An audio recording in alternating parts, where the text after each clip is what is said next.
Shabbat Shalom, Nicole. Shabbat Shalom, Lakah. Torah Yah for allowing us to see another Shabbat day. Prayfully, we'll see many, many more. Can you read the psalm for us today, young man? Yes. Tehillim, Zadeh Beit Walef, Hallelujah. Hallelujah. It is a good thing to give thanks unto Yahweh, and to sing praises unto thy name, O Most High, to show forth thy loving kindness in the morning, thy faithfulness every night. Upon an instrument of 10 strings, and upon a psaltery, upon the harp with a solemn sound. For thou, Yahweh, hast made me glad through thy work. I will triumph in the works of thy hands. O Most High, how great are thy works, and thy thoughts are very deep. A brutish man knoweth not, neither doth a fool understand this. When the wicked spring as the grass, and when all the workers of iniquity do flourish, it is that they shall be destroyed forever. But thou, Yahweh, art most high forevermore. Flow thine enemies, O Most High, flow thine enemies shall perish. All the workers of iniquity shall be scattered. But mine horn shall exalt like the horn of a unicorn, and shall be anointed with fresh oil. Mine eye also shall see my desire on mine enemies, and mine ears shall hear my desire on the wicked that rise against me. The righteous shall flourish like the palm tree, he shall grow like a cedar in Lebanon. Those that be planted in the house of Yahweh shall flourish in the courts of our Elohim. They shall still bring forth fruit in old age, they shall be fat and flourishing. To show that Yahweh is upright, he is my rock, and there is no unrighteousness in him. Hallelujah. Hallelujah. This week's portion is called what? Tevet. You sure? T-E-V-E-T. You sure? Is that everybody? Yes. Everybody has the same thing?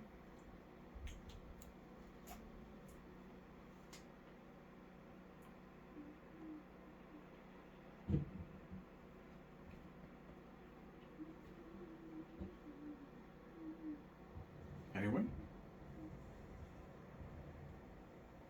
I just have Breshit. How could it be? Have Shemot. finished? Oh, never mind. Yeah, this portion is called Shemot, isn't it? Mm-hmm. Yeah, Shemot. So where'd you get that from? It says, reading Look for, right here. no, Shemot, Exodus 1, 1 through 6 and 1. Yeah, but what is it Mine called? says, reading for Shemot, Tevet. The Shemot is the portion. Oh. Just look up weekly Torah portion. That's what I looked up. I will, weekly Torah portion. Is it? Well, that's what I. Tevet's a month. Tevet's a month. Oh, maybe I read it. I wrong. think Tevet is See, it Hebrew for says- December. Oh, maybe that's what it is. Okay. Mm-hmm. Because it says, yeah, I looked up. Well, this week's portion is Shemot. Okay. Okay? As we know, at this point, Yehoshaphat has died, yes? Yes. Yaakov has died, yes? Yes. And the rest of the descendants are left in Mitzrayim, yes? Yes. But Yehoshaphat has already told them that they will get out of there because Yah will come back and visit them, yes? Yes. And when they leave, they have been instructed to do what? Take his bones. with Take him. his bones with them, right? Because he does not want his burying place to be in Mitzrayim. Yes? Yes. Okay. Who's reading first this week? I am. You are? Some sheep. Let's get it. Shemot Aleph for Aleph. Hallelujah. Hallelujah. Now these are the names of Bnei Israel which came into Mitzrayim. Every man and his household came with Yaakov. Reuben, Shimon, Levi, and Yehuda. Yissaschar, Zebulun, and Benjamin. Dan and Naphtali, Gad, and Asher. And all the souls that came out of the loins of Yaakov were 70 souls, for Yehoshaphat was in Mitzrayim already. And Yehoshaphat died, and all his brethren, and all that generation. And Yehoshaphat died, and all his brethren, and all that generation. Right? Mm-hmm. So now, all of the original brothers are now gone. Right? Right. All that's left is their children and their grandchildren and so on and so forth, right?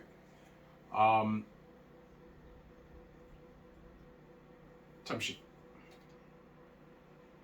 7. And Bnei Israel were fruitful and increased abundantly and multiplied and waxed exceedingly mighty, and the land was filled with them. Now there arose up a new king over Mitzrayim, which knew not Yehoshaphat. And he said unto his people, Behold, the people of Bnei Israel are more and mightier than we. Stop. Now, you remember what we discussed, right? Right. The people that were in control of Mitzrayim during the time that Jehoshaphat was viceroy were Shemitic people. They were just described as Mitzrayim because of the land, right? Because of where they lived. But that was not their ancestry. Their ancestry was from Shem. They were actually known as the Hyksos, okay? At the time, there were also Hamitic Mitzrayim, okay? And those were the ones that we read about that would not eat with Jehoshaphat because it is an abomination, because they, in their pagan ways, believe that cows and things like that are sacred. Do you understand? So the occupation of doing that is looked upon by them as an abomination. But they weren't in control at the time. Okay? It's like saying we all live in New York, right? So when people talk about us, they say we're New Yorkers, right? Yeah. But no, we're all a bunch of different types of people, right? Some of us are Israelites. Some of us are what they consider nowadays as Africans. Some of us are Europeans, right? But they all consider New Yorkers, right? Because we live in New York. And this is where we were born and raised, in New York. Same thing with these people, okay? So it says that a new king over Mitzrayim arose, which knew not Jehoshaphat, right? Now, what that means is that the Nubians that were once slaves to the Hyksos have overthrown that government. So now instead of Mitzrayim being run by Shemitic people, it's being run by the Nubians, which are Hamitic people. Do you understand? Yes. That's why when it says that they knew not Jehoshaphat, doesn't mean that they never heard of him. It just means that they do not recognize him as any authority. Do you understand? Yes. These are terms that they use. They knew not Jehoshaphat, but clearly they knew the history. I'm pretty sure some of them that were there were probably old enough to have known who he was. You understand? But they do not recognize him as an authority. Because this is a totally different people now that have taken over. And it says, and he said unto his people, Behold, the people of Bnei Yisrael are more and mightier than we. How are they more and mightier? Can anybody tell me? In number. But why though? There's a reason for that. You have to get more expressive on your reasons. Do you understand? One word answers I can't accept from you anymore. You're damn near a grown man. So why are they more and mightier?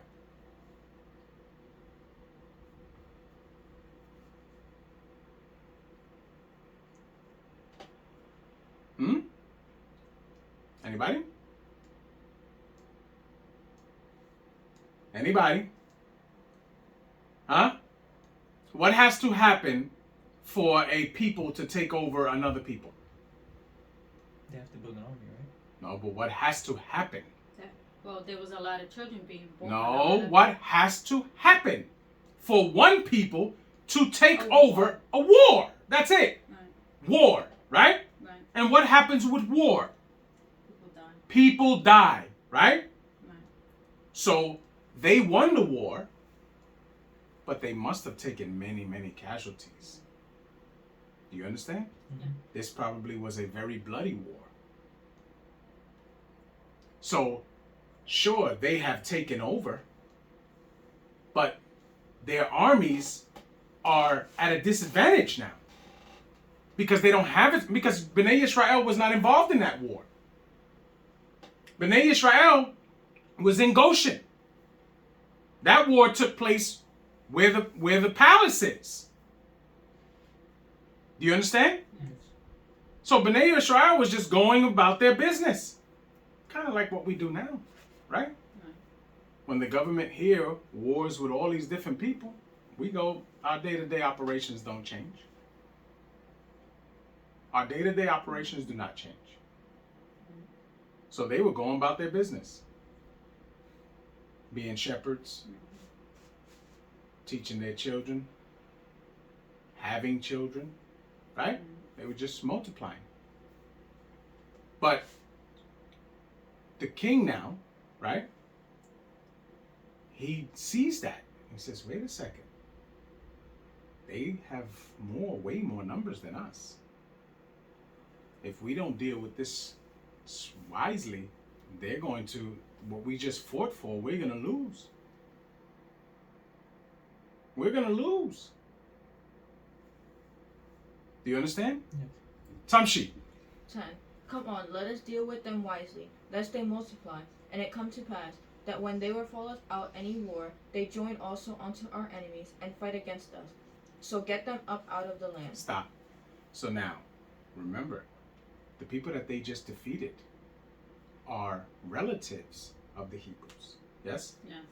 They're relatives. So in their mind, they're saying, if they band together with our enemies, we can't beat them. We're going to lose what we just took. Tamshi.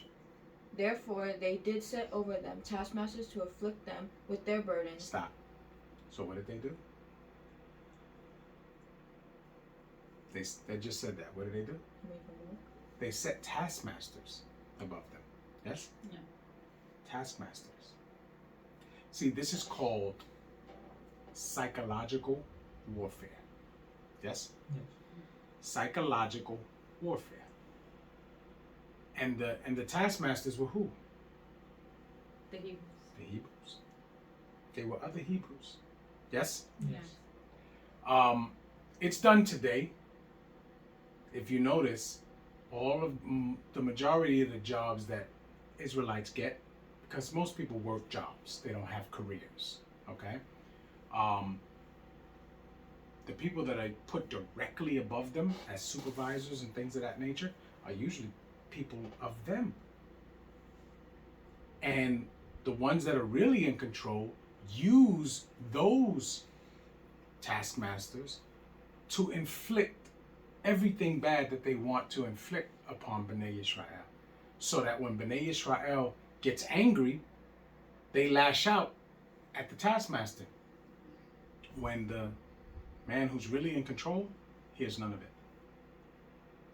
I remember when I used to work for a big company, I was a supervisor too. And they tried to do the same thing with me. And we would hear the meetings, we'd be in the meetings, we'd hear the men above, the general managers and the district managers and all that. We would hear them, how they would tell us to deal with the people. But yet when those same people would come to the place and walk around, they had nothing but nice things to say to the people. And the people would sit there and believe that they were nice people, when in actuality they were not nice people. They were demons. But they were able to disguise it because they didn't want the flack that we were getting. Do you understand? Yes. They didn't want that flack. So this has always been a means of doing things. You understand? Yes. Tamshi. In the middle of 11. And they built for Pardal treasure cities, Pithom, how do you say that?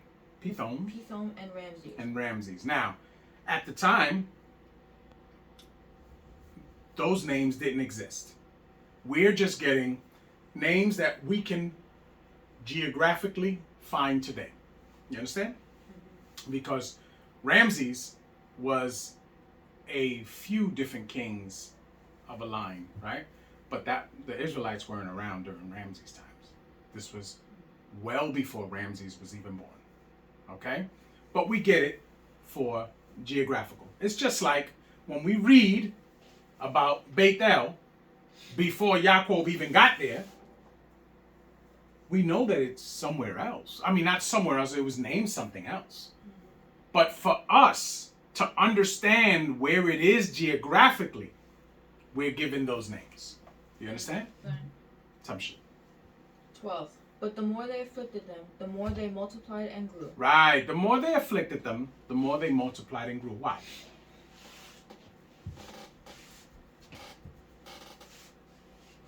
Why?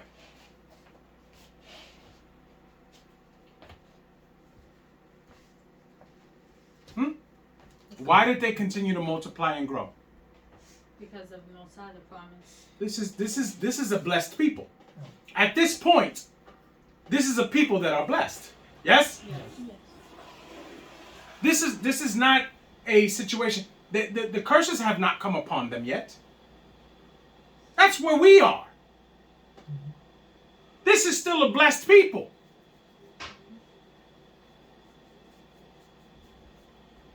So they continue to multiply and grow. Right? Yes. Tamshi.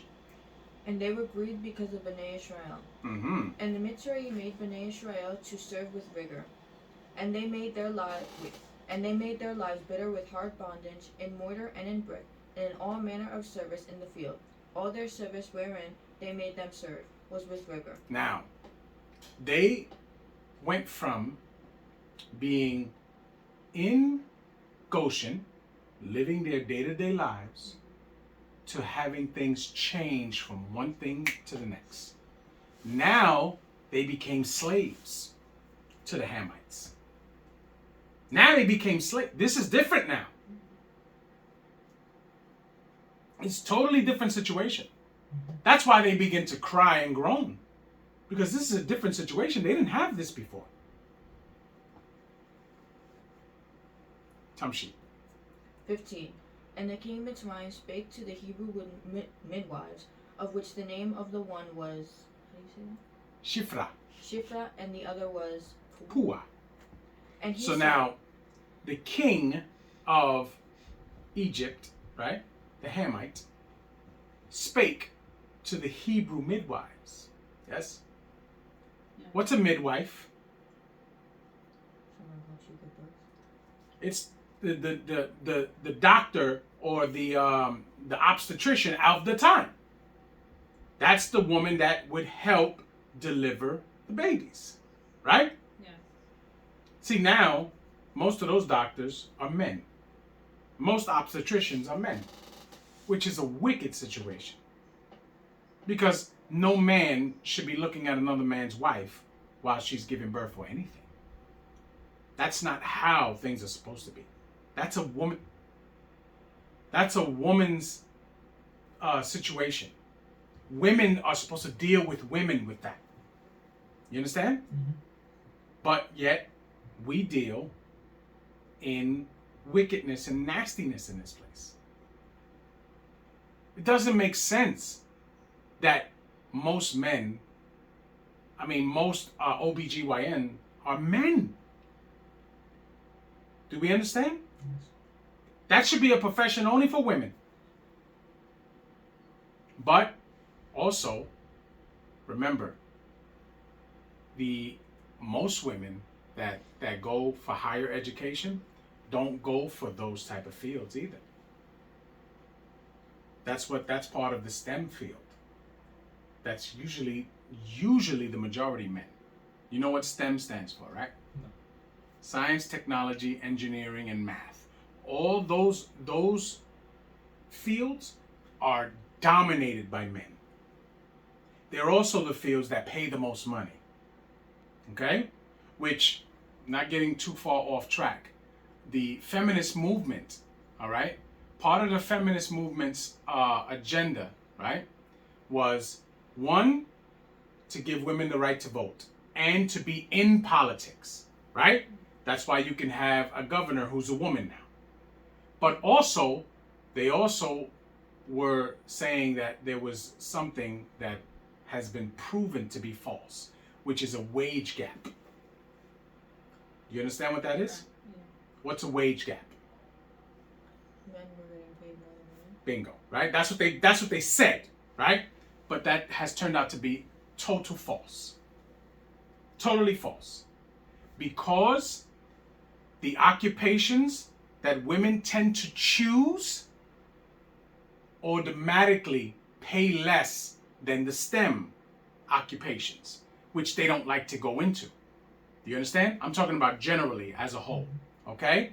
And as a whole, women work less hours weekly than men. So automatically that's going to change the amount of money. So it does not, it's actually a fallacy. It does not exist. Okay?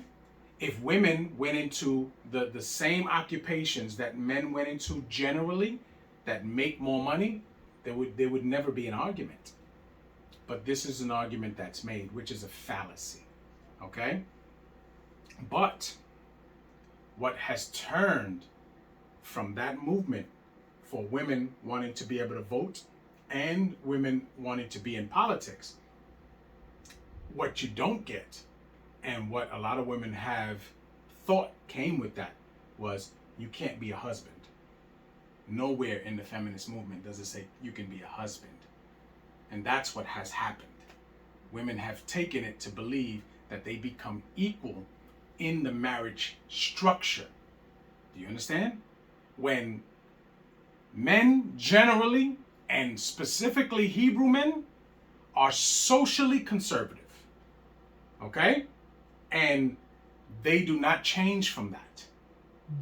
But this is where that whole movement became something other than what it should have been. Do you understand? Tamshi. So now he goes to speak to the Hebrew midwives, right? Because they're the ones who are first responders when babies are being born. Yes? Because the men are not involved in that. The men aren't even in the room. Now men are in the room.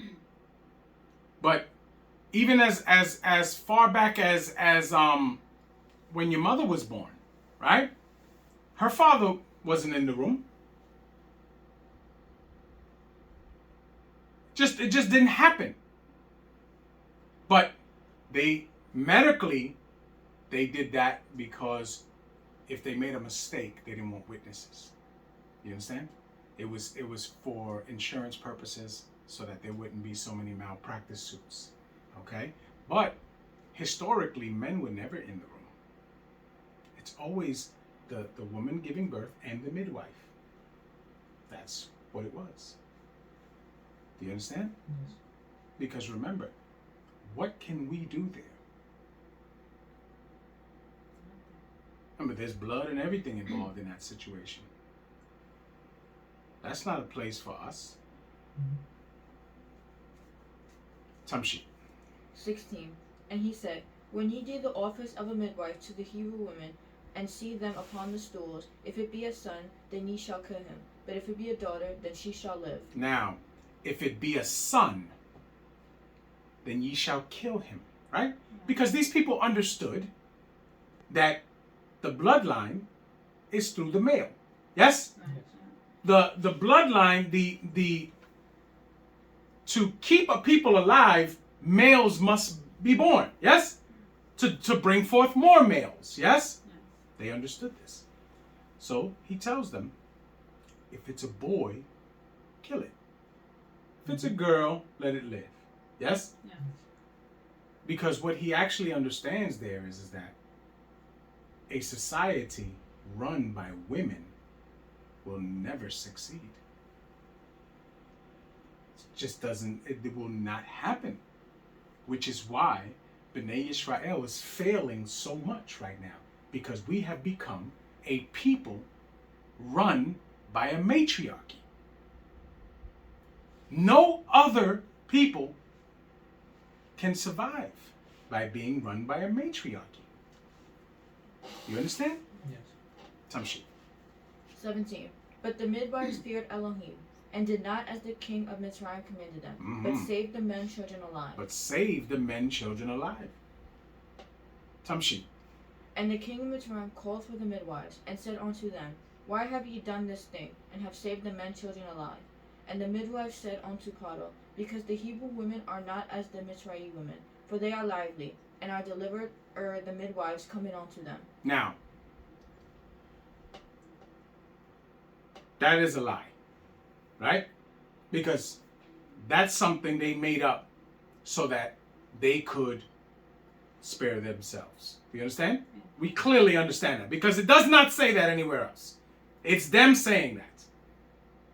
So what they're saying is, in hip talk, the Israelite women give birth before we walk in because they don't trust us. Right? Now we know that that's not true. Right? That's clearly not true. But they're trying to save their lives here because they realize that they did exactly what he said not to do. So they make up a story. Somebody knocking?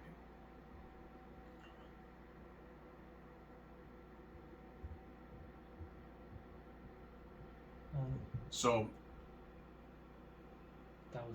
yeah, okay. So, but it works, right? Because remember, it said off the rip, they feared Elohim. And they did it because they feared Elohim, not because the Israelite women were lively. It had nothing to do with it. But yet, you still have Hebrew women today who quote this and say, yeah, we're different. We're lively. It never says that.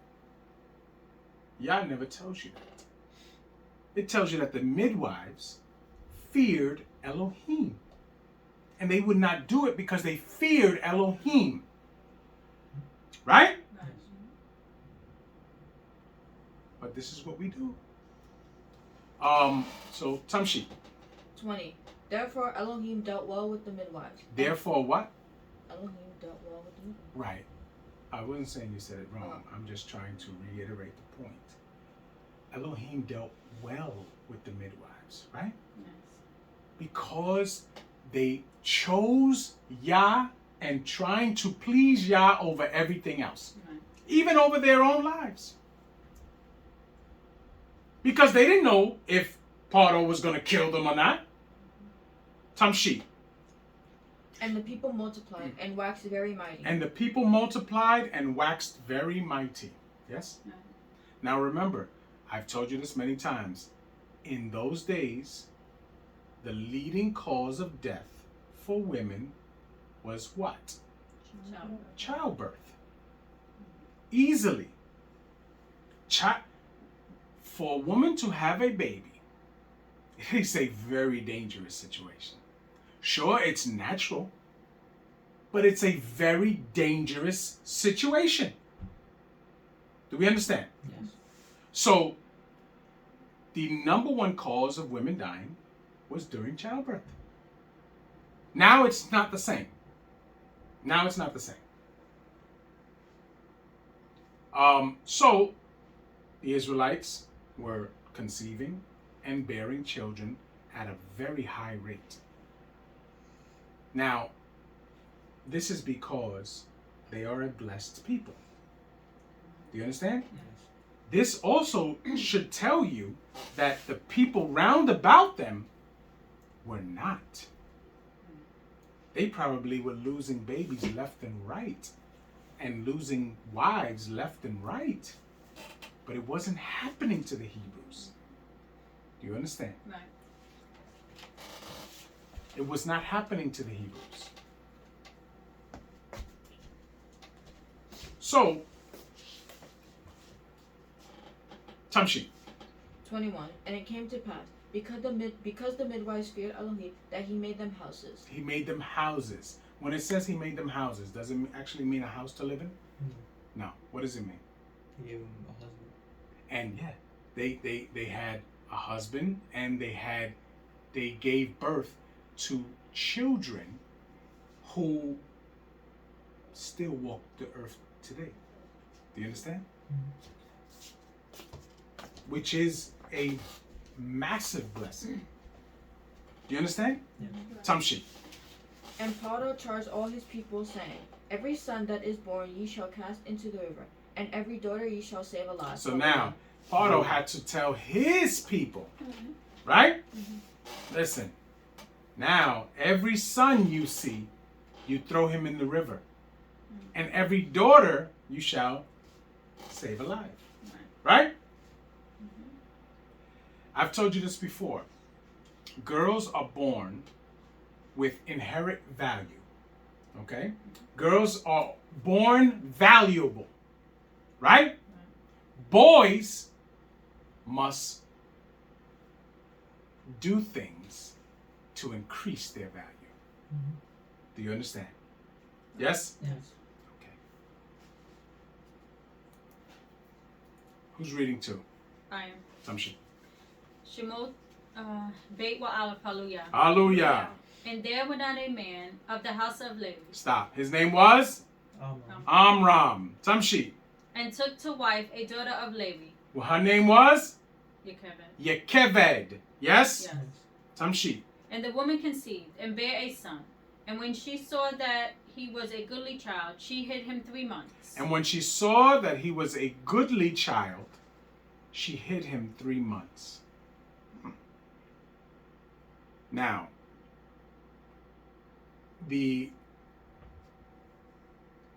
but it says, when she saw that he goodly, right? Because was and child is not in the Hebrew, right? What does that mean? What does that mean? Because he was cute? Not because he was cute, right? No.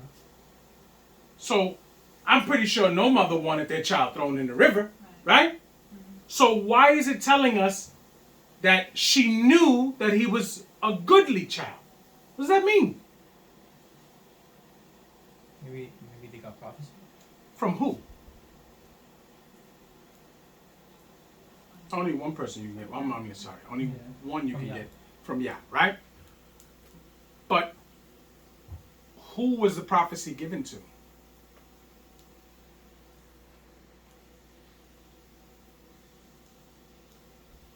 The same person that is considered a prophetess, but you never read about her prophecy.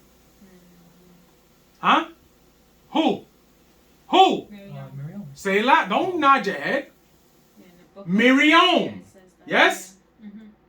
She is his older sister, and she gets prophecy that he is the one that's going to do the things that he ends up doing. So she tells her mother and father, this child, because in secular history, it says that before she conceives Moshe, that Amram was a very respected man in Yisrael. And he tells all of the other men, stay away from your wives, because Paro is killing all the male children. So he tells the men, stay away from your wives. Right? But Miriam gets this prophecy from Yah. So she goes to search out her father and tells her father what she was told. You must come back and you must have a child with Ima, because that child is going to be the one. So of course, he has to ask her certain questions, because you know how if a prophet tells you that he has given you a prophecy, he must prove 2 different miracles to you, right? So I'm pretty sure she had to do whatever she had to do to make sure. But he believed her, and he came back, and they conceived Moshe. So the mother knew this, the father knew this, and when the child was born, it was a completion of what she told them was going to happen. So when Yekeved says he is a goodly child, which means he is a child that was prophesied. Do we understand? Yes. He is a child that was prophesied. So she hid him 3 months, right? You know how hard it is to hide a newborn baby when all they do is cry? Right? Mhm. We remember a certain individual in this room when he was newborn, right? Right. And all he did was cry, right? Right. You put him in the car, he cried, right? You remember, Ellie? Huh? A certain individual in this room who's no longer a baby, right? But it's hard to hide a newborn. Yes? Yes. But she hid him for 3 months. Tamshi. 3. And when she could no longer hide him, she took for him an ark of bulrushes and dabbed it with slime and with pitch, and put the child therein. She laid it in the flags by the river's brink. Stop.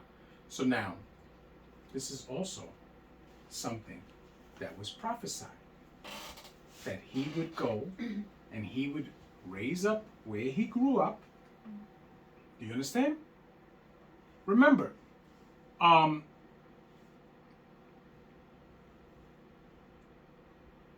when he gets there, the daughter of Paro knows that he's a Hebrew baby, right? But she doesn't let her father know that. You know she doesn't let her father know that, right? See, when you watch movies, they make you believe that the whole time that Moshe lived in the palace, that he was running around with the other kids. No. The daughter of Paro was hiding him too. She kept him inside. That's why when it tells you, and he came out when he was big, and he looked upon his people, it's because he wasn't looking at them before. Because he was somewhere where people couldn't see him. Because how would she be able to explain to her father that, Abba, I know you want them dead, but I like this one, so I'm going to keep him. Right? They make it seem in the movies like Pardo loved him. Right? Pardo had no idea he was there. No idea. This was done under his nose. Do you understand? Tamshi. 4. And his sister stood afar off to wit what would be done to him. Right. So now they put him in the wicker basket, and Miriam stood there and watched. Right? Yes. Watched. Tamshi. 5. And the daughter of Paro came down to wash herself at the river, and her maidens walked along by the river's side. And when she saw the ark among the flags, she sent her maid to fetch it. And when she had opened it, she saw the child. And behold, the babe wept, and she had compassion on him. Stop. So now, okay, knowing that the will of Yah will be done, okay, this daughter probably had no children, possibly couldn't have children. So of course, when she sees this baby and he cries, the natural maternal instincts kick in, because women have natural maternal instincts. That's why when a woman has her first child, a switch turns on and they automatically know what to do. Do you understand? A switch now for men, it doesn't work that way. It does not work that way. Okay? Men have to learn how to do certain things. Women, it doesn't work like that. It's a switch. Turns right back on. They can go from one moment being a girl who never had a baby around them or nothing. They get pregnant, they start to, the months go on, they deliver the baby, and as soon as the baby is born, they know what to do. Do you understand? Yes. That is Yah. Tamshi. Okay, I'm at the end of 6. This is one of the Hebrews' children. Right. How did she know it was a Hebrew baby? Because he was circumcised. I would believe so. Because I don't think he had a beard. I don't think so. But yet, And I don't think he was crying in Hebrew. Right? I don't think it works that way. So he had to have been circumcised. Because it never tells you later on that he has to get circumcised, right? It tells you that he circumcised the children that were born. Tamshi. 7. Then said his sister to Paro's daughter. And who was his sister? Miriam. Miriam. Tamshi. Shall I go and call to thee a nurse of the Hebrew women, that she may nurse the child for thee? And Paro's daughter said to her, Go. And the maid went and called the child's mother. Now she goes to get her mother. See, this was all prophecy. And it worked out exactly the way Yah told them it would work out. So now he gets to nurse and stay with the Hebrews until he's weaned. And then they sneak him into Paro's palace. And he lives in the daughter's room. Because it's much easier to keep a 5-year-old or a 6-year-old quiet than to keep a crying baby quiet. You understand? Tamshi. 9. And Paro's daughter said unto her, Take this child away and nurse it for me, and I will give thee thy wages. And I will give thee thy wages. Right? Tamshi. Right. And the woman took the child and nursed it. And the child grew, and she brought him unto Paro's daughter, and he became her son. Mm-hmm. And she called his name Moshe. And she said, Because I drew him out of the water. Stop.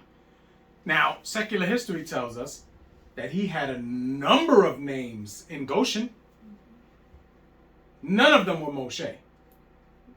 You understand? His mother called him something. His father called him something. His brother called him something. His sister called him something else. Number of names he had in Mitzrayim. I mean, in Goshen. But yet he gets there and she says, Your name is now Moshe. Tamshi. 11. And it came to pass in those days, when Moshe was grown, that he went out unto his brethren. Stop. And it came to pass in those days, when Moshe was grown, that he went out unto his brethren. Right? Which means what? He had to go out to see them. Yeah, and he was in hiding in the palace. Right? And he snuck out to see them. Do we understand? Right. He snuck out to see them. He was not running around with the children of Mitzrayim. He was not doing that. He was sheltered and hidden for years. Because if anybody would have found out that she had a Hebrew child, they would have killed him. Yes? Yes. Tamshi. Wait, so then Yes. how did she explain a grown man? Hmm? How did she explain a grown man? When it says a grown man, he actually wasn't a grown man. He still was a maybe 17, 18 years old. But that's why he had to leave. Do you understand? That's why he had to leave out of where he was. She could no longer conceal the fact that she kept a young Hebrew with her. Do you understand? Mm-hmm. He never goes back to there. He never goes back there. Remember, because this whole thing takes place now. Now we're in the time that things are moving. Yes? Tamshi. Okay, in the middle of 11. And looked on their burdens, and he spied in Mitzrayim smiting a Hebrew, one of his brethren. Mm-hmm. So now, remember, all these years, he knew who he was. Mm-hmm. Yes? Yes. It was not a surprise. He knew exactly who he was. So he sees a Hamite beating a Hebrew. Tamshi. 12. And he looked this way and that way, and when he saw that there was no man, he slew the Mitzrayim and hid him in the sand. So now, he leaves the palace and he goes to where? Goshen. Goshen. He's going back home. He's going back home. He doesn't belong there. Right? Right. Now the coast is clear. I'm not a baby no more. I'm going back home. Do you understand? Yes. So his life was spared because he has a job to do. He has prophecy to fulfill. So he goes back home, and the first thing he sees is a Hamite beating a Hebrew. So he looks this way, he looks that way, and there's nobody around. And he kills him. He protects his brother, and he kills him. And he hides him, he buries him in the sand. Yes? Yes. So now, only him, the Hebrew that he helped, and Yah know what happened. Yes? Yes. And that's the way it should have stayed. But that's not the way it stays. Because already the people have been mentally programmed. 13. And when he went out the second day, behold, 2 men of the Hebrews drove together. And he said to him that did the wrong, Wherefore smitest thy fellow? And he said, Who made thee a prince and a judge over us? Stop. Why did they say that? Because that's very specific. Who made thee a prince and a judge over us? Why did they say that to him? Because they knew he lived in the castle? No? Remember, he was in hiding. I'm gonna say because they saw that he was a Hebrew. No, they know he's a Hebrew. Oh, okay. They're speaking to him in this fashion. But it's specific. This is something that comes up later in the wilderness. Okay? Something that comes up later. But we don't always pay attention to that. But it's specific. Who made thee a prince and a judge over us? Right? Moshe is the third born of Amram. He's not the firstborn son. Firstborn son is the prince. Yes? No. So for them to tell him this, they know that he's the baby. Remember, Hebrews live by regulation and order. They're supposed to, right? Yes. So they understand who the princes are, right? They understand that the princes are the firstborns of the house. He's not a firstborn. So of course, who made you a prince and a judge over us? You're the baby of your house. So they didn't speak wrong. Yes? Yes. Do we understand? Yes. Later on, down the line, when they go into Mitzrayim, some 80, 60 something years from now, right? Kodak has an issue, right? Why does Kodak have an issue? Because I want to say he's the first one of his house. He's definitely the firstborn of his house. Why am I taking orders from you and you're not a prince of your house? Do you see it? Do you see what happens here? Yes. They understand how things are supposed to go. So clearly, this is not a Freudian slip. This is not just something they felt like saying. No, this is real stuff. Tamshi. Okay, I'm in the middle of 14. Intendest thou to kill me as thou killedest the Mitzrayim? So now the matter is known. He knows that. And this is just the second day after. Right? So the man that he saved went back and ran his mouth. Right? Tamshi. And Moshe feared and said, Surely this thing is known. So now, surely this thing is known, right? Right.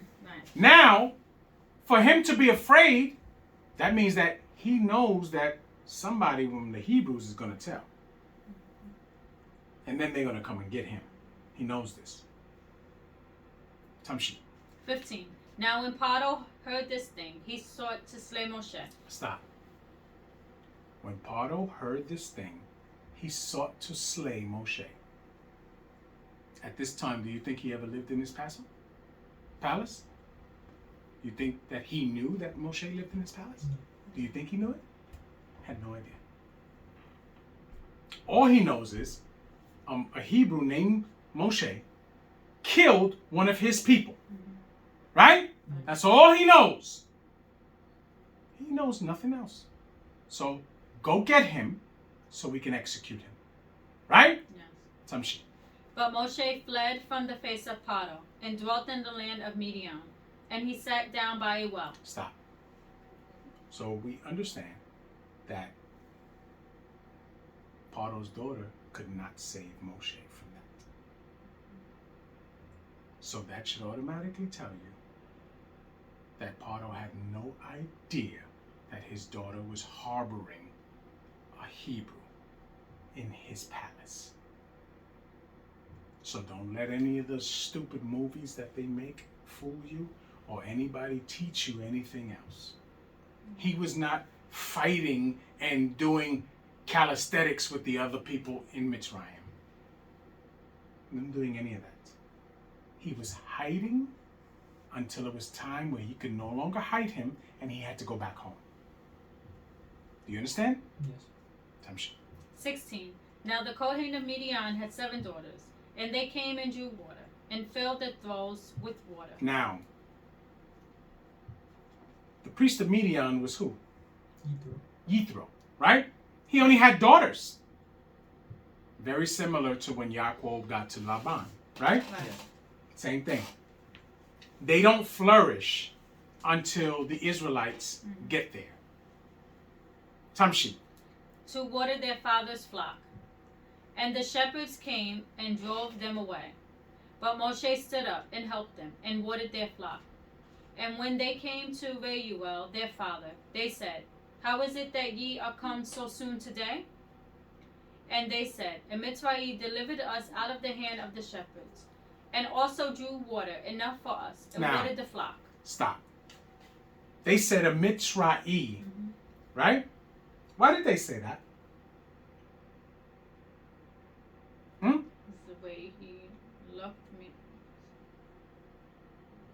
Could have been how he was dressed, right? Or it could have just simply been somebody asked him, from where did you come? Right? From where did you come? I'm coming down from Mitzrayim. So automatically, he's a Mitzrayim. Right? Right. When me and the boys and their mother went to North Carolina some years back, they always ask the same thing. Where you come from? Oh, we came down here from New York. You understand? But I'm not a New Yorkian. I'm not a New Yorkite. But that's where he came from. He was born and raised in Mitzrayim. Yes? Yes. Tamshi. 20. And he said unto his daughters, And where is he? Why is it that ye have left the man? Call him, that he may eat bread. And Moshe went, and Moshe was content to dwell with the man. Stop.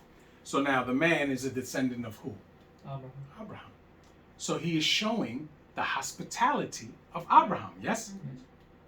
This man did a good thing for his daughters. So why have you not brought him here?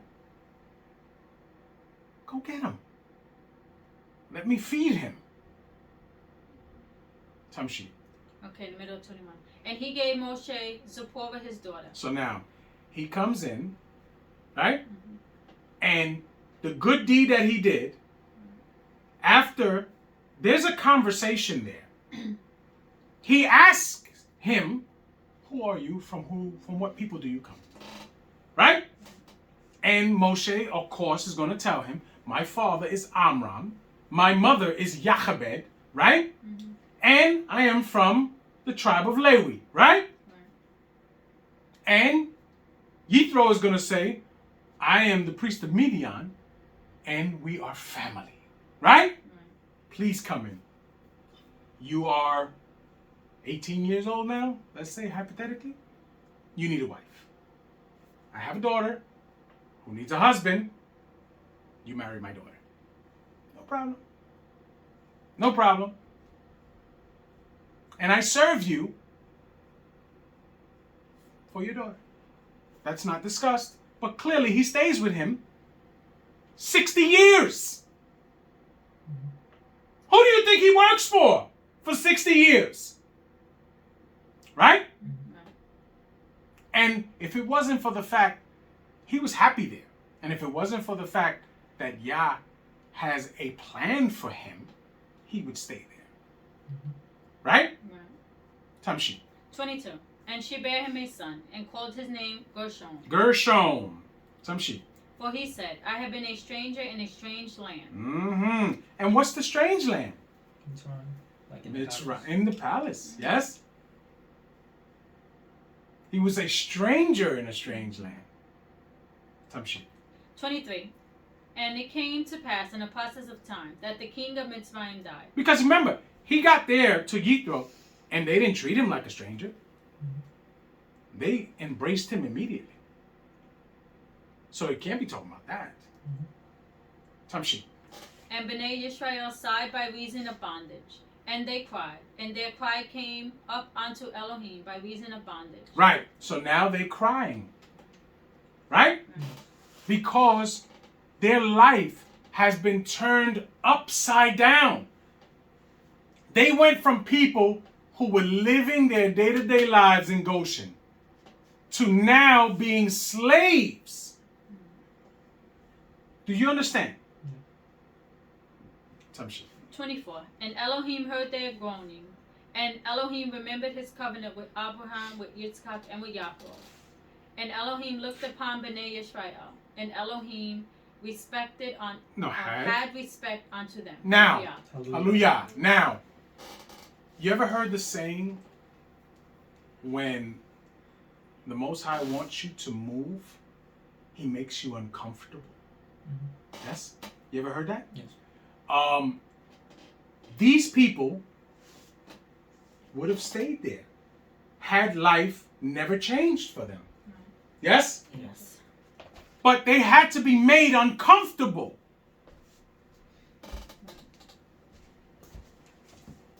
Moshe might have stayed with Yithro had Yah not spoken to him. Right? Yes. See, things just like here, that's why it says that our captivity is going to become bad before Yah comes to retrieve us.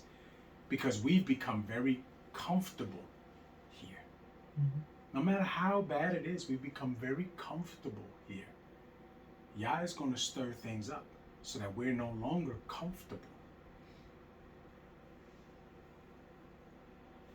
So, the Most High remembered his covenant with Abraham, Yitzchak, and Yaakov. Yes? Yes. Now, he never forgot it. Yes? Yes. But this is just telling you that now is going to become the fulfillment of these promises. You understand? Yes. Who's reading 3? I'll read it. Okay. Whenever you're ready, man. Shemo Gimel Aleph. Hallelujah. Hallelujah! Now Moshe kept the flock of Yithro, his father-in-law, the priest of Midian. Which means he served him, yes? Yes. Tamshi. And he led the flock to the backside of the desert, and came to the mountain of Elohim, even to Koreb. And he went to the backside of the desert and came to the mount of Elohim, even to Koreb. What is this mount called? Sinai. Yeah, but it's also called Oh, is it Moriah. Yes? Because it says the mount of Elohim. Yes? Mm-hmm. Who lives on the mount of Elohim? Shem. Shem. Yes? Yes. So he comes to Mount Moriah, where Noach taught Shem, and Noach and Shem taught Abraham, right? And Shem taught Yitzchak, and Shem taught Yaakov. Yes? Yes. We understand this, okay? So this is the mountain that they go to. So he goes there, and now is when Yah will speak to him from this mount. Tamshi. And the Malach of Yah appeared unto him in a flame of fire out of the midst of the bush. And he looked, and behold, the bush burned with fire, and the bush was not consumed. So now, Shalika, it says, the bush burned with fire, but it was not consumed. What does that mean? How could a bush burn with fire but not be consumed? Anybody?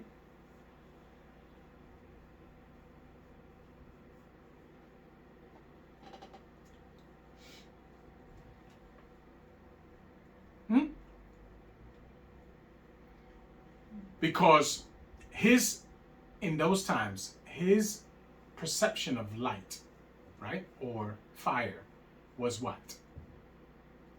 Actual fire, right? Actual fire. So for the bush to be illuminated or to be glowing, his perception is fire, right? But it was not burning. It was not burning.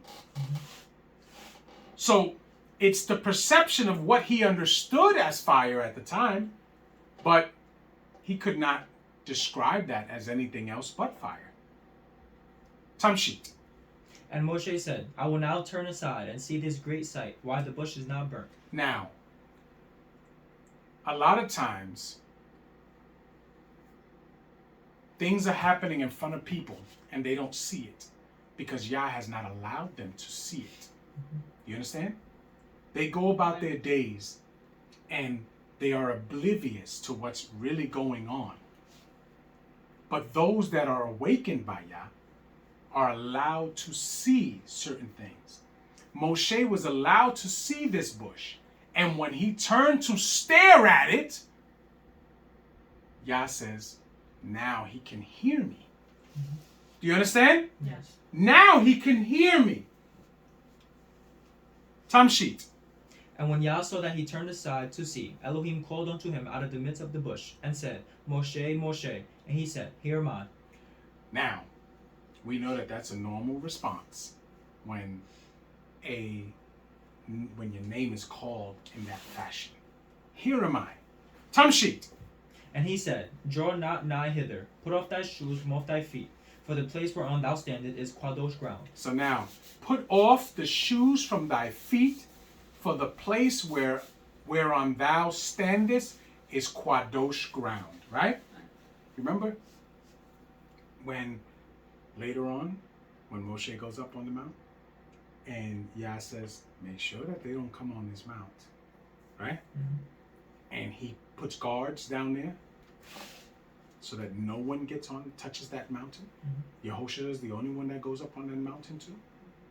Same thing. This is the mountain. It's the same mountain. Tamshi. Moreover, he said, I am the Elohim of thy father, the Elohim of Abraham, the Elohim of Yitzchak, and Elohim of Yaakov. And Moshe hid his face, for he was afraid to look upon Elohim. So he understands that. Right? Right. So he must understand that whoever looks upon Yah cannot do that and live. Right. But this is the Malach of Yah. He's bringing the words of Yah. So he can look at the Malach. Yes? Yes. Yeah. Tamshit. And Yah said, I have surely seen the affliction of my people which are in Mitzrayim, and have heard their cry by reason of their taskmasters, for I know their sorrows. Stop. Now, at this point, this is some 60-something years later. 60-something years later. Yes? Yes. Tamshit. I am come down to deliver them out of the hand of the Mitzrayim, and to bring them up out of the land unto a unto a land flowing with milk and honey, unto the place of the Kenai, and the Kitti, and the Amori, and the Perizi, and the Kivi, and the Yebusi. Now, Khaled, when it says that the land was flowing with milk and honey, what does that mean? It means it's fertile. It was fertile, yes? Yeah. Good for their animals and for them to sustain themselves, yes? Yes. Tamshit. Now therefore, behold, the cry of Bnei Israel is come unto me, and I have also seen the oppression wherewith the Mitzrayim oppressed them.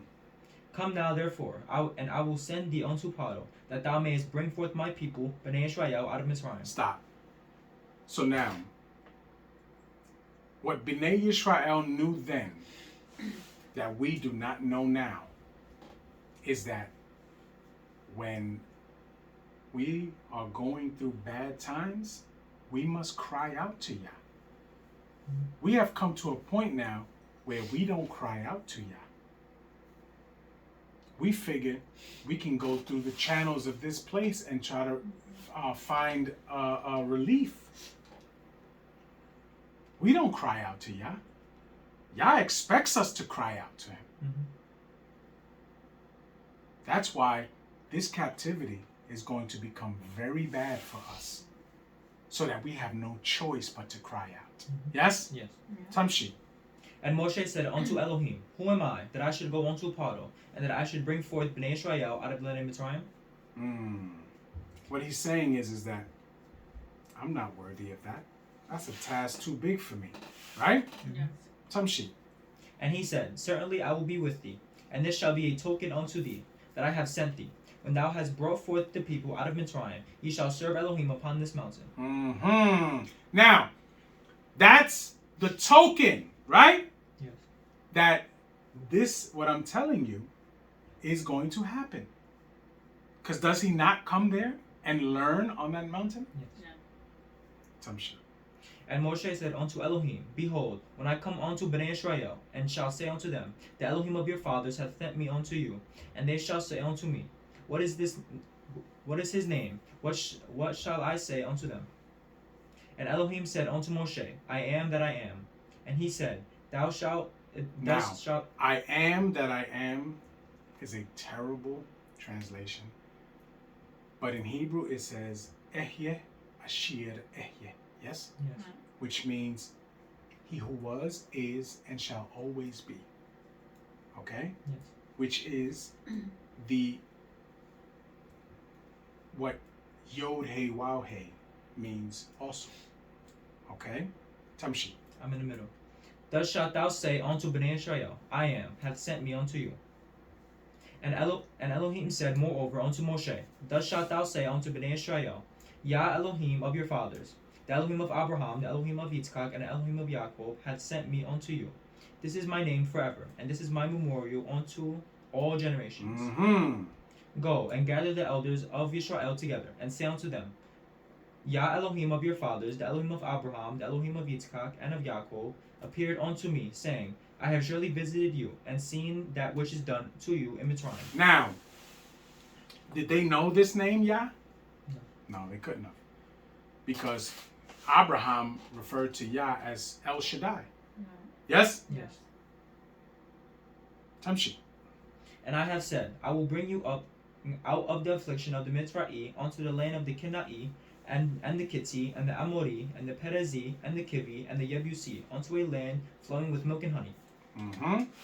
And they shall hearken to thy voice, and thou shalt come, thou and the elders of Israel, unto the king of Mitzrayim, and he shall say unto him, Yah Elohim of the Hebrews hath met with us, and now let us go, we beseech thee, 3 days' journey into the wilderness, that we may sacrifice to Yah our Elohim. And I am sure that the king of Mitzrayim will not let you go. No, not by a mighty hand. Stop. So he says that Yah is sure that the king of Mitzrayim will not let you go.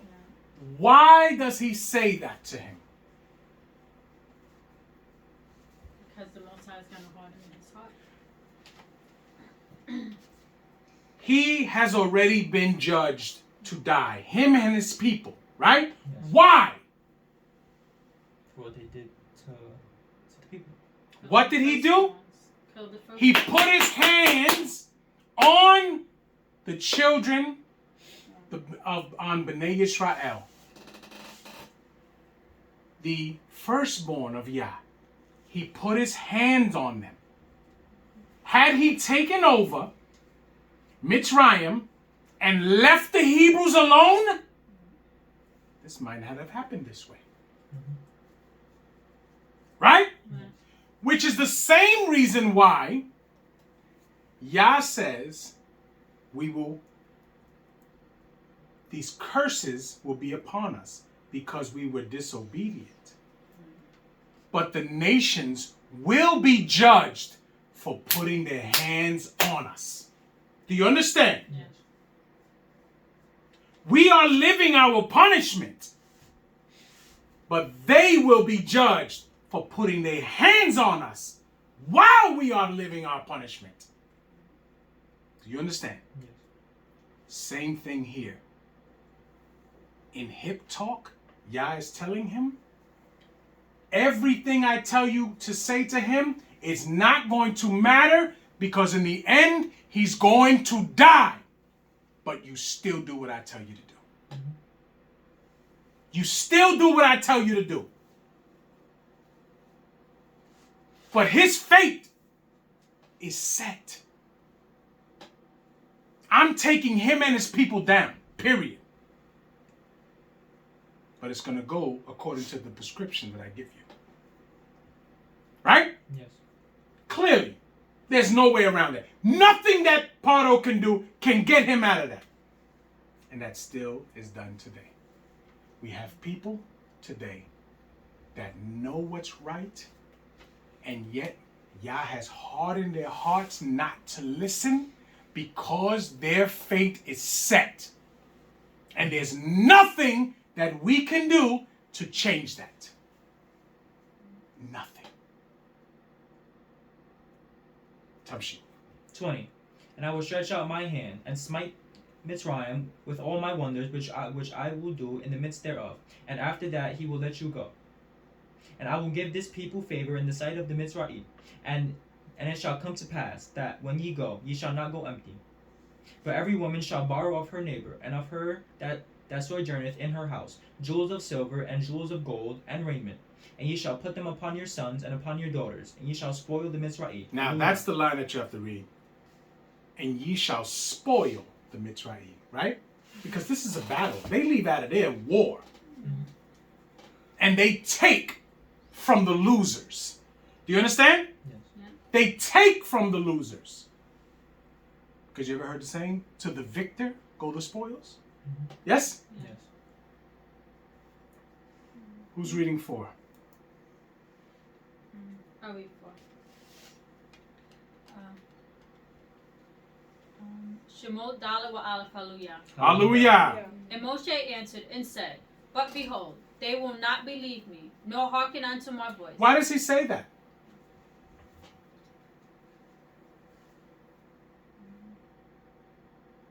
Why does he say that? Because the only interaction they have with them, he had with them, ended the way that it ended. They don't regard him as anything. So he's saying, and remember, this is an 80-year-old man now. So he's saying, why would they listen to me? Tamshi. For they will say, Yah have not appeared unto thee. And they will say, you're lying. Yah didn't send you. Yah didn't send you here. Tamshi. 2. And Yah said unto him, What is that in thine hand? A rod, he said. A No. rod. Wait. In thine hand. And he said, A rod. Okay. And he said, Cast it on the ground. And he cast it on the ground. And it became a serpent. And Moshe fled from before So him. now, he's giving him what? 2 wonders. Wonders. Because he knows that that's what they're going to ask for. He's coming back and essentially saying, I am the prophet of Yah. Listen to the words that Yah has for me to give to you. So the first thing they're going to say is, you a prophet? Show me 2 wonders. Tamshi. 4. And Yah said unto Moshe, Put forth thine hand, and take it by the tail. And he put forth his hand, and caught it, and it became a rod in his hand. That they may believe that Yah Elohim of thy fathers, the Elohim of Abraham, the Elohim of Yitzchak, and the Elohim of Yaakov, have appeared unto thee. It's And- Elohim, Elohim. not Elohim. Elohim.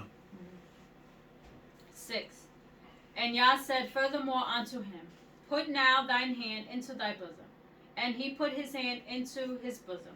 And when he took it out, behold, his hand was leprous as snow. And was leprous as snow, right?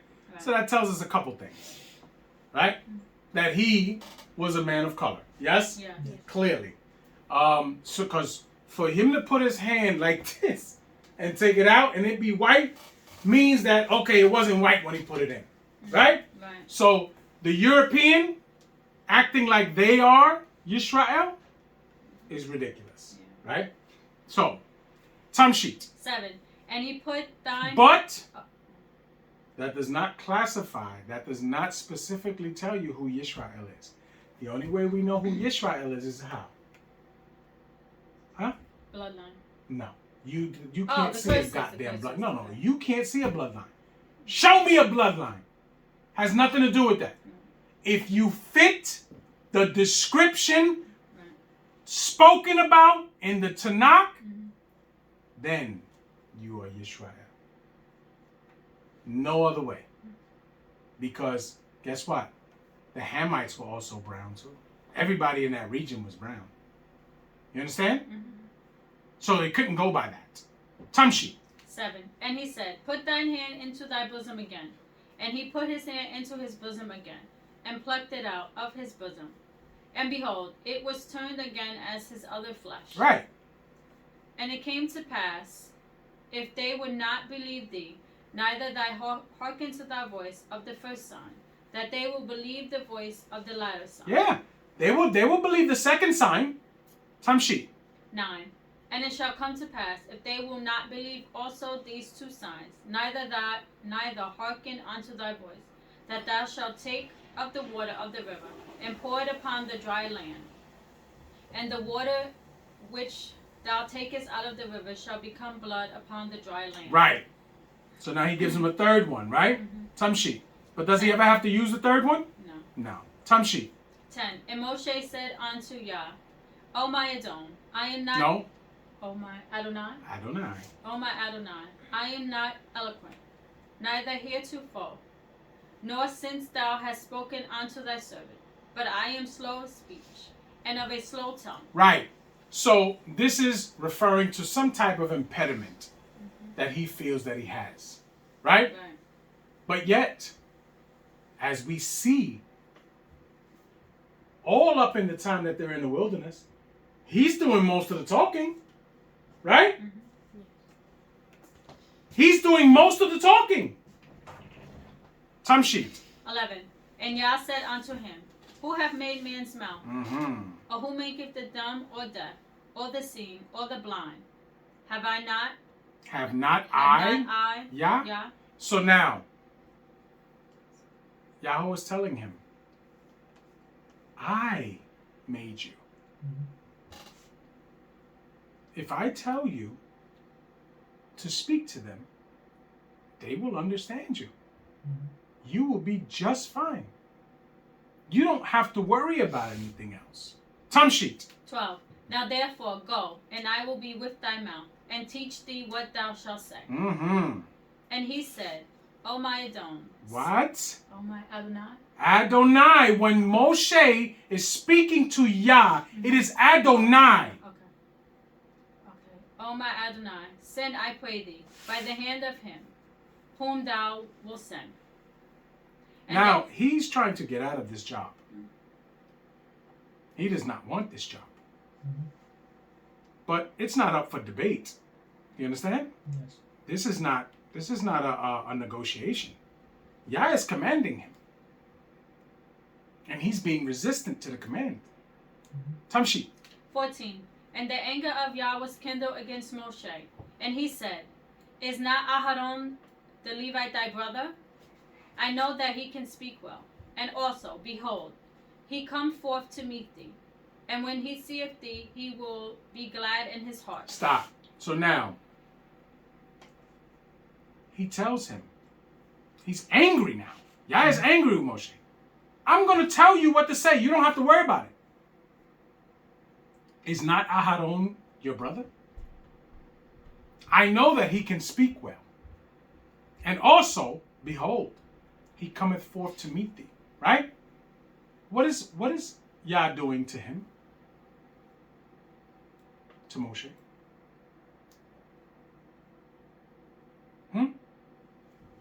Building his confidence.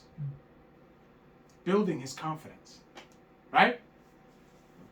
Because as we know, as we'll see later on, he doesn't need him to talk. But yet, if he thinks that Aharon is going to be there to help him, he may not be so afraid. Do you understand? Tamshi. 15. And thou shalt speak unto him, and put words in his mouth, and I will be with thy mouth, and with his mouth, and will teach you what ye shall do. And he shall be thy spokesman unto the people. And he shall be, even he shall be to thee instead of a mouth. And thou shalt be to him instead of Elohim. Stop. I just noticed something right there. Did you notice something?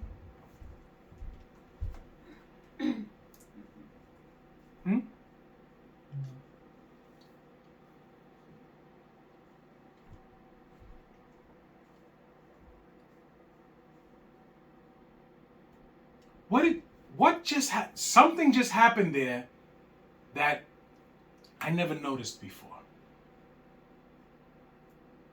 What happened there? No? You don't know?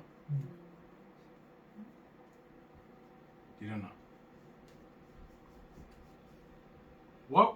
What was Yah's intention for Moshe? To be what? His position just changed there. His position just changed. Yah first told him, go back, speak to Bnei Yisrael, and tell them what I say. Then it went from that to, I'm going to send your brother. You tell him what I tell you, and he tells them. What just happened?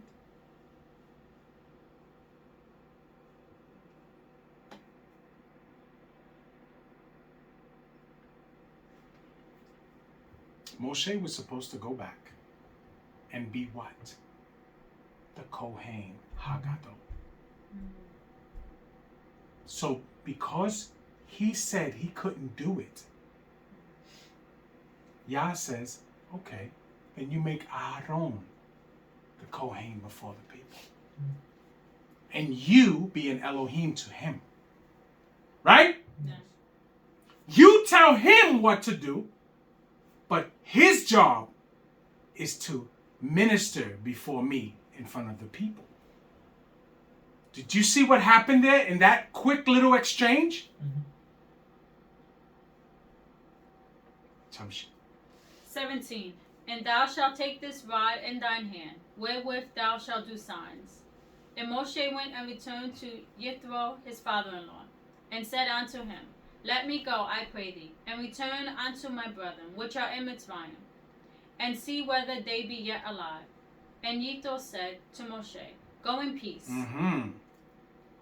And Yah said unto Moshe in Midian, Go return into Mitzrayim, for all the men are dead which sought thy life. Right, all the men are dead, which means Paro is dead. His son is now in control.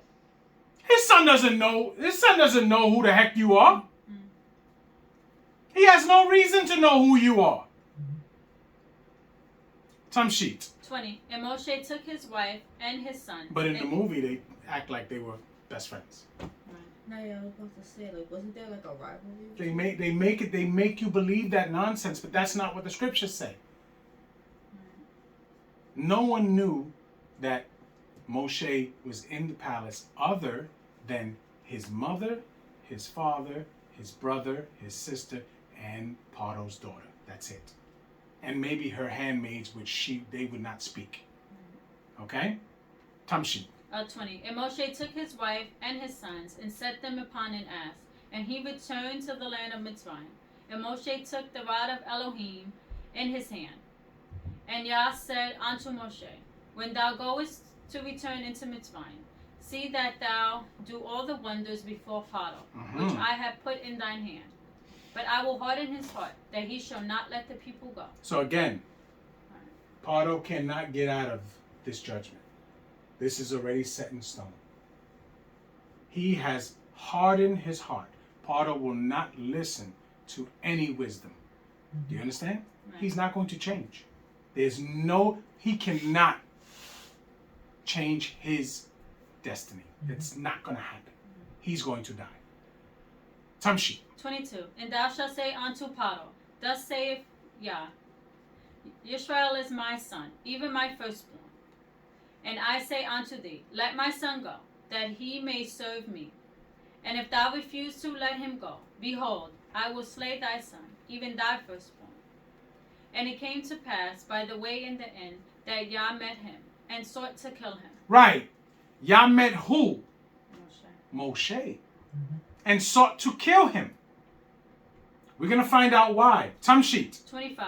Then Zipporah took a sharp stone, and cut off the foreskin of her son, and cast it at his feet, and said, Surely a bloody husband art thou to me. Now, surely a bloody husband art thou to me. Now, when it says, and it came to pass by the way in the inn that Yah met him, right?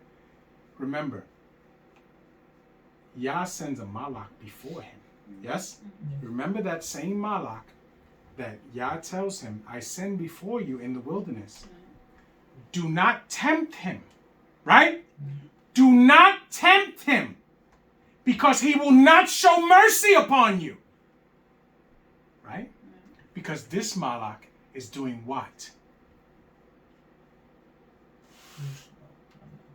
This malach, he seeks out wickedness and transgression.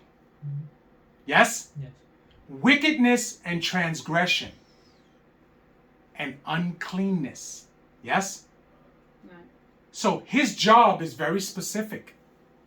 That's why when you see when Israel does something wrong in the wilderness and they just start dying off, it's because he does not listen to nothing else but exacting judgment on those who transgress. Yes? And Aharon must run to get in between it. Yes? Same malach. So now, what did Moshe forget to do? Circumcise his son. Circumcise his son. Which son?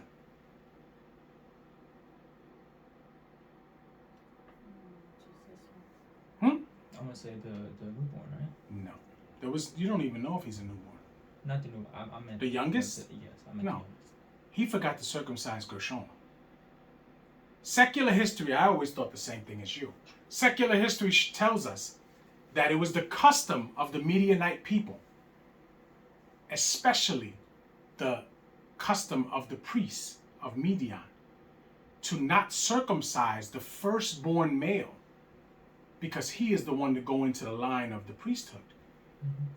Every other one after that, you circumcise. So since he lived under Yithro, he followed those rules. He never circumcised Gershon. But she knew, she had to have been told, the malach is going to kill your husband. You better do this. So now, Moshe is focused on doing what he's supposed to do. His wife is a woman. She probably was feeling all types of neglect because his focus is where it needs to be.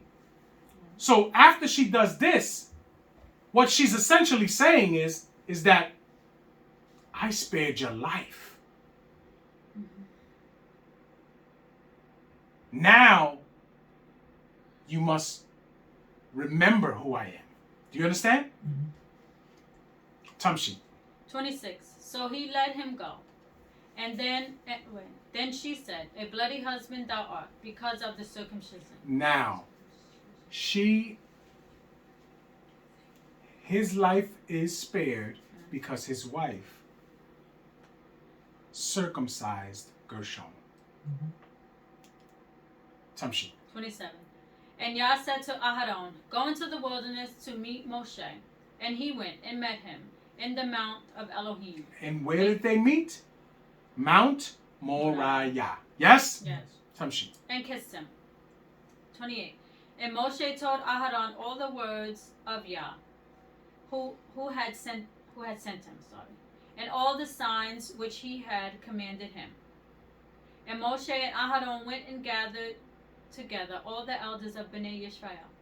And Aharon spake all the words which Yah had spoken unto Moshe. So now you see, these same words Moshe was supposed to speak to them, which would automatically start the process of him becoming the Kohen Hagadol. But he didn't want that position. That position was too much for him. So in actuality, he becomes the Nabi only. And he refers the words of Yah to Aharon. And Aharon, in turn, teaches the people, which is what the Kohen does. Yes? Yes. Tamshi. Okay. And did the signs in the sight of the people. And the people believed.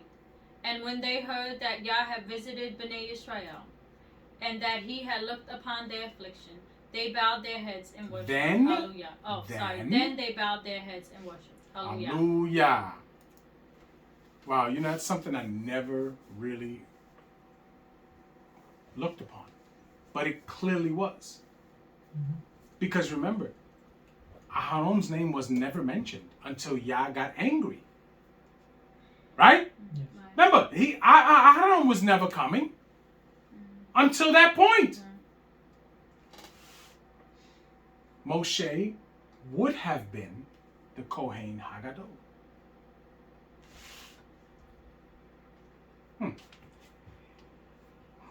Tamshi. Who's reading 5? Shemot, Hey Wa'alef, Hallelujah. Hallelujah. And afterward Moshe and Aharon went in, and told Paro, Thus saith Yah Elohim of Yisrael, Let my people go, that they may hold a feast unto me in the wilderness. And Paro said, Who is Yah, that I should obey his voice to let Yisrael go? Stop. In the movie, they show you Moshe and Aharon going in there by themselves, right? That's not what happened. Remember, Bnei Yisrael outnumbers Mitzrayim, yes? They go in there with the elders because they're not going to go by themselves. Listen, this is two manner of people negotiating. Tamshi. I know not Yah, neither will I let Yisrael go. Now he says, I know not Yah. We discussed this already, right? Same type of thing as he says, it says that they knew not Yehoseph, right? Just means they regard not Yah. Right? Because they pray to their own little, whatever they pray to, their deities, right? The sun, the moon, right? Tamshi. 3. And they said, The Elohim of Hebrews Of the Hebrews. hath met with us. Let us go, we pray thee, 3 days, journey unto the desert, and sacrifice unto Yah our Elohim, lest he fall upon us with pestilence, or with the sword. And the king of Mitzrayim said unto them, Wherefore do ye? Moshe and Aharon let the people from their works. So now, wherefore do ye, Moshe and Aharon, let the people from their works? Who do you think you are? These are my slaves. You think that because you come here and tell me that your Elohim says that I should let them go? Remember, Yah has clearly hardened his heart. He is speaking in a fashion of someone who knows not what's coming for him. Tamshi. Get you unto your burdens. 5. And Paro said, Behold, the people of the land now are many, and ye make them rest from their burdens. The people of the land are many, and ye make them rest from their burdens. You messing up my situation here, Moshe. You messing it up. Tamshi. 6. And Paro commanded the same day the taskmasters of the people and their officers, saying, Ye shall no more give the people straw to make brick. As heretofore. Let them go to gather straw for themselves. Let them go and gather straw for themselves. Make their lives a living hell. You understand that? Mhm. Now, this is twofold. Because remember, his heart has been hardened. But yet, this is also to make Bnei Yisrael uncomfortable. Because Moshe is going to come to them and tell them what they need to do. Tamshi. 8. In the tale of the bricks, which they did make heretofore, ye shall lay upon them. Ye shall not diminish aught thereof, for they be idle. Therefore they cry, saying, Let us go and sacrifice our Elohim. Right. So now, you do not expect less from them because you don't give them bricks. I expect them to do just as much work as they were doing before when they were getting the bricks. Now they gotta make the bricks. Tamshi. 9. Let their more work be laid upon the men, that they may labor therein, and let them not regard vain words. Now, lay more work upon the men, right? Because he doesn't want these men to have energy to do anything else but work for him. Tamshi. 10. And the taskmasters of the people went out, and their officers, and they spake unto the people, saying, Thus saith Paro, I will not give you straw. Go ye, get you straw where ye can find it. Yet not aught of your work shall be diminished. Right. You go find it where you can find it. But you better not give me any less work than you was giving me before.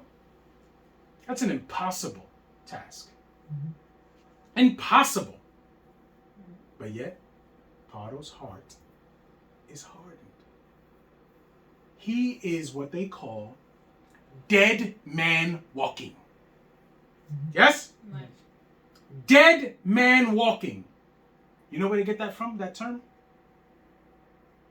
Yeah. Where? When they're gonna execute In somebody. death row. When somebody's going to the gas chamber or to the electric chair or to lethal injection, when they walk past the other people on death row, they all say the same thing. The guards, dead man walking here. So that all the rest of them build an anxiety because they know that that man is about to be executed. Dead man walking here. Paro is a dead man walking. And he knows it not. Tamshi. 12. So the people were scattered abroad throughout all the land of Mitzrayim to gather stubble instead of straw. So now, we have a lot of dead men and women walking here. They know not that their existence is merely a moment in time because they have done enough to not be involved in the promise that Yah has made to our fathers. Do you understand? Tamshit. 13. And the taskmasters haste them, saying, Fulfill your works, your daily tasks, and when there was straw, as when there was straw.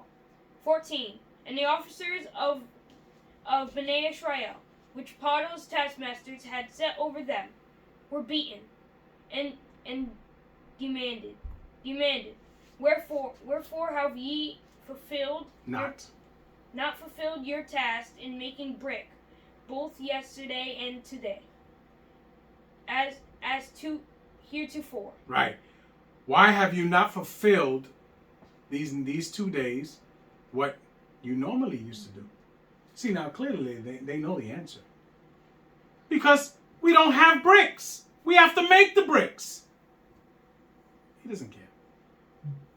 Some shit. 15. Then the officers of Bnei Israel came and cried unto Paro, saying, Wherefore dealest thou thus with thy servants? Right, because now they're being in trouble. Tumshi. There is no straw given unto thy servants.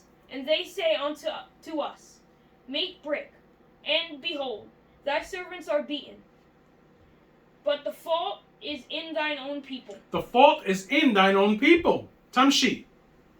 17. But he said, Ye are idle. Ye are idle. Therefore ye say, Let us go and do sacrifice to Yah. Go therefore out and work, for there shall no straw be given you. Yet shall ye deliver the tale of bricks. Right. Again, I don't want to hear it. You're wasting time right now talking to me. Go out there, make the bricks, and have the same amount of work that I expect. Tumshi. 19. And the officers of Bnei Israel did see that they were in evil case. After it was said, Ye shall not minish aught from your bricks of your daily tasks. And they met Moshe and Aharon, who stood in the way, as they came forth from Paro. So now, they met Moshe and Aharon after they left Paro. You know they're angry. And you know who they're going to blame, right? Okay. Tumshi. 21. And they said unto them, Yah look upon you, and judge, because ye have made our Savior to be Abhorred in the eyes of Paro. So now, and it doesn't say savior, it says savor. Savor. Because ye have made our savor to be abhorred in the eyes of Paro, right? Which means you have made us stink to Paro. Right? You have made us stink to Paro. I need you to be so fluent in what you're reading that you don't read like that anymore. Because you're not practicing enough. Right? Yes. I tell you this every week. And every week you come and you sound like a robot. That's unacceptable. Yes. These words have to become parts of your DNA. Because the only way that you can become a servant to Yah is if you understand what the words of Yah are saying. You understand me? Yes. And if you don't practice it, if you don't read it, and if you don't do the work leading up to, you're never going to get it. Yes. Tumshit. And in the eyes of his servants, to put a sword in their hand to slay us. 22. And Moshe returned unto Yah, and said, Adonai, wherefore hast thou so evil entreated this people? So look at what he's saying. Tumshi. Why is it that thou hast sent me? For since I came to Paro to speak in thy name, he hath done evil to his people. To this people. Neither hast thou delivered thy people at all. Hallelujah. Hallelujah. So now Moshe goes to complain.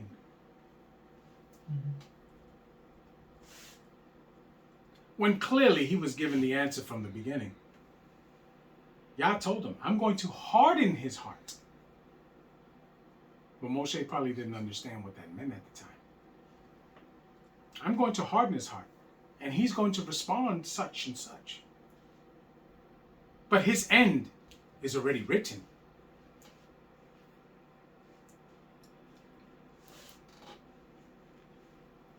Hallelujah. Hallelujah. Then Yah said unto Moshe, Now shalt thou see what I will do to Paro. For with a strong hand shall he let them go, and with a strong hand shall he drive them out of his land. Hallelujah. Hallelujah. So, at the end of the day, Paro could not do anything to change his circumstance because he had already done too much wrong. And there are people walking among us under the same condition. Their rebellion has gone on too long, and there is no helping them.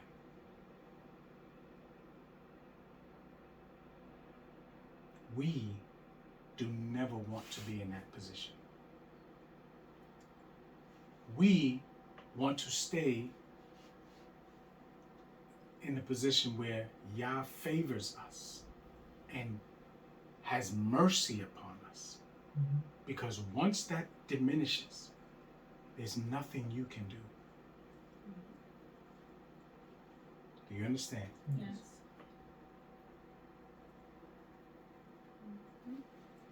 Okay, any questions? No? What was Moshe's father's name, Khaled? It's not there. No, I wrote it down. Amram? Oh, you wrote it down. I just didn't write down his mother's name. Ellie, what was his mother's name? Okay. Yekebed. Yes? And she was the daughter of who, Khaled? What tribe is he from? What's the priest tribe? Really? The third son of Rachel? Levi. Levi. Don't ever forget that. Do you understand me? Yes.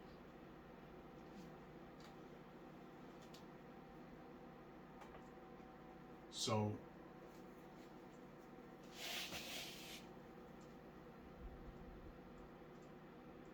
any other questions? No?